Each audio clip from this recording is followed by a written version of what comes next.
আচ্ছা, আপনি কি এমন একজন মানুষ যে সবার সব অনুরোধ রক্ষার চেষ্টা করেন? কেউ কিছু চাইলে আপনার খুব অস্বস্তি হওয়া সত্ত্বেও আপনি না বলতে পারেন না?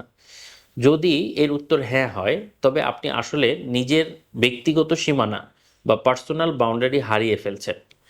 আমি একটি গল্প বলব।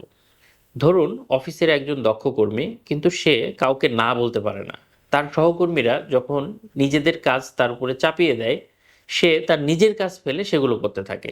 এর ফলাফল তাহলে কি হতে পারে? সে প্রতিদিন রাত 10টা পর্যন্ত অফিস করে, তার খাওয়া দাওয়া ঠিক থাকে না, সে পরিবারের সাথে কোনো সময় কাটাতে পারে না।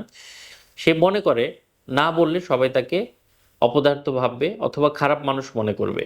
সে আসলে অন্যের খুশির জন্য নিজের মানসিক শান্তিকে নষ্ট করে ফেলছে। একটি প্রশ্ন খুবই জরুরি। আপনি কাউকে না বলার পর এক ধরনের অপরাধবোধ বা গিল্টি ফিলিংয়ে ভোগেন? আপনার কি মনে হয় না বললে আপনার প্রিয় মানুষটি আপনাকে ছেড়ে চলে যাবে?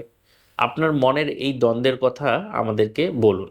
আপনাদের এই বলা কথাটার উপরে ভিত্তি করে আমরা এটি নিয়ে আরও আলোচনা করব। শুনুন, পার্সোনাল বাউন্ডারি বা ব্যক্তিগত সীমানা তৈরি করা মানে স্বার্থপরতা নয়, বরং এটি নিজের প্রতি সম্মান জানানো।